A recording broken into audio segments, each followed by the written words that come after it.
지구온난화가 갑자기 축복으로 환영받는 세상에서 깨어난다고 상상해보면 터무니없게 들리시죠? 하지만 이것이 바로 트럼프 행정부가 시도하고 있는 일입니다. 트럼프의 다음 기후 정책인 온난화가 인류에게 이익이 된다고 주장하는 연방 정부의 움직임에 대해 자세히 살펴봅니다. 시작부터 우리는 한 핵심 인물을 중심으로 폭풍이 몰아치는 것을 볼 수 있습니다. 바로 관리의 산처의 러스 보우트 국장입니다.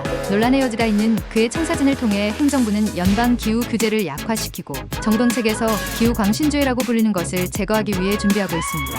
환경운동가이거나 기후변화에 대해 깊은 열정을 가진 사람이라면 이것이 단순한 정치 연극이 아니라 수십 년에 걸친 과학 연구에 대한 직접적인 도전이라는 것을 알고 있을 것입니다. 최고의 기후 과학자들을 해고하는 것부터 중요한 기후 데이터를 삭제하는 것까지 트럼프의 팀은 지구온난화를 바라보는 시각을 바꾸기 위한 계산된 노력입니다. 그리고 오늘 우리는 이 중대한 작전의 모든 우여곡절을 풀어보고자 합니다. 무슨 일이 일어나고 있는지 분석해보겠습니다. 도널드 트럼프 대통령은 오랫동안 주류 기후 과학을 거부해왔으며 현재 그의 행정부는 기후변화의 재앙적 위협을 경시하기 위해 연방 보고서를 작성하고 있습니다. 러스 보트와 같은 인물이 주도한 이 보고서는 지구 온난화의 끔찍한 영향을 뒷받침하는 압도적인 증거를 선별적으로 무시하고 연구를 선별적으로 선택하려고 합니다. 전문가들은 이 보고서가 정책의 초석이 된다면 수십 년에 걸쳐 확립된 환경보호 장치를 해체할 수 있다고 경고합니다. 과학의 의문을 제기함으로써 행정부는 규제를 약화시킬 뿐만 아니라 화석연료 산업에 유리한 방식으로 행정 권한을 확대할 수 있습니다. 이는 혁신이나 진보가 아니라 통제와 사실의 제작성에 관한 것입니다. 트럼프의 첫 임기 동안의 대담한 주장을 기억하시나요?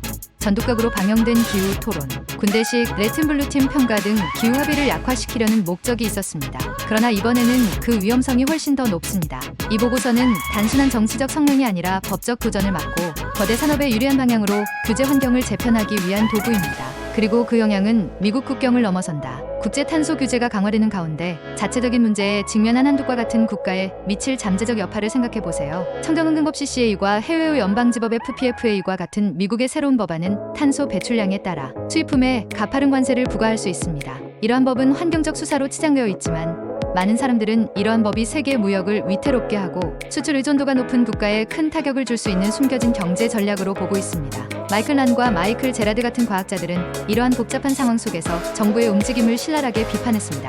이들은 편향된 연구를 통해 과학적 과정을 해체하려는 시도는 잘못된 것일 뿐만 아니라 위험하다고 주장합니다. 엄격한 동료 시사를 거친 과학을 선별적인 데이터로 대체하면 정책 실패뿐 아니라 공중보건과 환경에 대한 진정한 위협이 될 수 있다는 것입니다. 이러한 상황을 살펴볼 때 한 가지 분명한 사실은 이것이 단순히 기후변화에 관한 것이 아니라 과학과 정치에서 진실에 대한 근본적인 싸움이라는 것입니다. 지구온난화를 유익한 것으로 재구성하려는 정부의 노력은 정책, 법률 및 국제관계 근간에 걸쳐 반향을 일으킬 수 있는 위험 부담이 큰 도박입니다. 결론적으로 트럼프 행정부의 전략은 기후, 과학의 근간을 공격함으로써 정책의 균형을 기울이려는 계산된 노력으로 보입니다. 전문가 해고부터 편향된 보고서 제안까지 모든 움직임은 수십 년에 걸친 과학적 진보를 훼손하기 위해 고안되었습니다. 하지만 이것이 지구의 미래에 어떤 의미가 있을까요?